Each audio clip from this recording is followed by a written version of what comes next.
जय महाराष्ट्र. महाराष्ट्र जनविकास, माथाडी transport आणि general कामगार union संयुक्त सरचिटणीस किशोर धुमाळ आमच्या सातारा जिल्ह्यामधील सहाय्यक कामगार आयुक्त कार्यालयामध्ये सरकारी कामगार अधिकारी तथा माथाडीच्या सचिव श्रीमती आदिती वालावलकर ह्या पूर्वी महाराष्ट्रचे मुख्य कार्यालय कामगार आयुक्त कार्यालय मुंबई BKC येथे कार्यरत होत्या. त्या ठिकाणी कार्यरत असताना त्यांची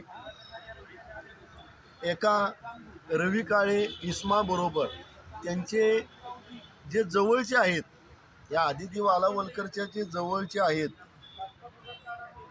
बडेकर म्हणून, या दोघांनी मिळून रवी काळे या व्यक्तीस 25 ते 30 लाख रुपयाची फसवणूक करून गंडा घालण्यात आलेला आहे. त्याबाबतची जी काही तक्रार आहे रवी काळे या इस्मानी, ती 14/9/2025 रोजी त्यांनी ती माझ्याकडे दाखल केलेली आहे.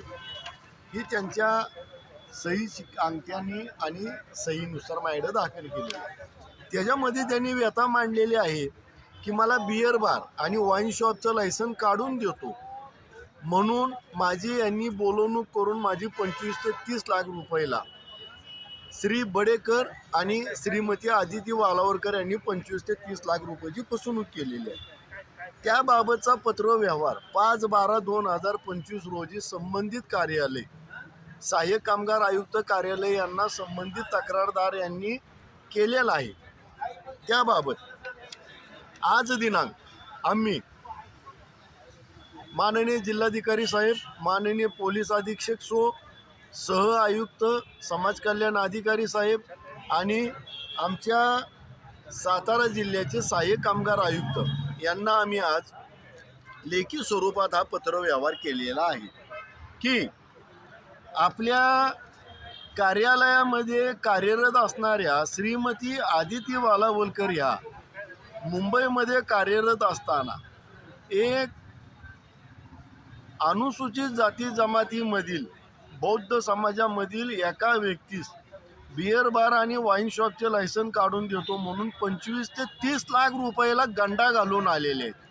बरं, त्यांच्या जोडीला महाराष्ट्राचं जे मुख्य कार्यालय आयुक्त कार्यालय कामगार आयुक्त कार्यालय तेथे श्री राकेश बडेकर ही व्यक्तीसुद्धा कामाला होती. त्यांनी त्या संबंधित व्यक्तीला सांगितलं की मी मंत्रालयामध्ये कामगार मंत्र्यांच्याकडे मी मोठ्या पदावरती अवर सचिव पदावरती कार्यरत आहे. हा प्रकार गेली 2 ते 3 वर्ष झाला चालू आहे. त्याबाबत आज आम्ही कामगार आयुक्त यांना पत्रव्यवहार केलेला आहे की महाराष्ट्र नागरिक वर्तणूक जो कायदा आहे 1979चा, हा कायदा काय म्हणतोय कलम 17 खाली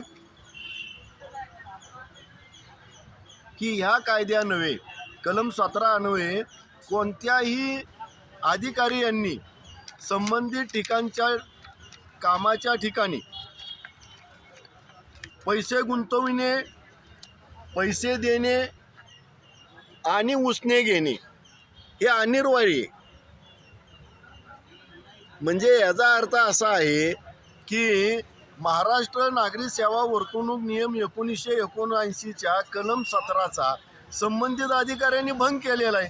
त्याबाबतचे आमच्याकडं सर्व पुरावे आहेत. या आदिती वालावलकरनी संबंधित तक्रारदारास स्टॅम्प लिहून दिलेला आहे. आदिती वालावलकर यांनी संबंधित तक्रारदारास मी लाखो रुपये घेतलेले आहेत त्या संबंधीचे चेक्स दिलेले आहेत. वेळोवेळी 50,000 1 लाख रुपये घेतलेलेचे व्हाउचर दिलेले आहेत. त्याच जोडीला जो काय हा राकेश बडेकर आहे, राकेश बडेकरनी सुद्धा तिथं स्टॅम्प पेपरवर लिहून दिलेले आहेत की मी पैसे घेतलेले आहेत. संबंधित वेळोवेळी त्या व्यक्तीकडनं पैसे घेताना राकेश बडेकरनीही त्यांना चेक दिलेले आहेत. वेळोवेळी 50,000 लाख रुपये उचलताना यांनी त्यांना व्हाउचर बनवून दिलेले आहेत. माझी शासनास विनंती आहे की अशा लफंग्या कर्मचाऱ्यास महाराष्ट्र शासन पोचतंय का? महाराष्ट्र शासनामधील अंगीकृत जे काही उपक्रम आहेत, कामगार आयुक्त कार्यालय BKC मुंबई, सहाय्यक कामगार आयुक्त कार्यालय सातारा, यांना ह्या कार्यालयांना ह्या बंटी बबलीचा काय हप्ता चालू आहे का? आजही ह्या बबली आदिती वालावलकर या सातारा जिल्ह्याच्या लाभाच्या पदावर कार्यरत आहेत. आज त्या माथाडीच्या सचिव आहेत. तसेच जेवढे उद्योग कारखाने जेवढ्या आस्थापना ह्या सातारा जिल्ह्यामध्ये चालतात त्यावरती ह्या सरकारी कामगार अधिकारी आहेत. मग एवढ्या लाभाच्या पदावरती यांना ठेवण्याचं कारण काय? राकेश बडेकरनी की मी मंत्रालयामध्ये आवर सचिव या पदावर काम करतोय हे मी बोलत नाहीये. संबंधित तक्रारदाराने त्याची जी काही व्यथा आहे ती व्यथा ही संपूर्ण या तक्रारीत मांडलेली आहे की माझी फसवणूक का झाली, माझी फसवणूक कोणत्या पद्धतीने 25 ते 30 लाख रुपयाची केली. म्हणजे हे सगळं असताना ह्या शासनाला माझी विनंती आहे, शासनापेक्षा माझी सातारा कामगार आयुक्त कार्यालयास विनंती आहे, सहाय्यक कामगार आयुक्त यांना, की आपण यांना पाठीशी घालू नका. आपण पाठीशी न घालता दिलेल्या तक्रार अर्जाची आपण सखोल खात्याने चौकशी करा. आपण आपल्या वरिष्ठ कार्यालयास घडलेला सगळा प्रकार निदर्शनास आणून द्या आणि ह्या बंटी बबलीचा योग्य तो कार्यक्रम करून ह्या लफंग्यांना, ह्या भामट्यांना विनाविलंब तात्काळ निलंबित करा. ह्यांची खातेनिहाय चौकशी करा आणि ह्या संबंधित तक्रारदारास योग्य तो न्याय द्या, हे आपणास विनंती करतो.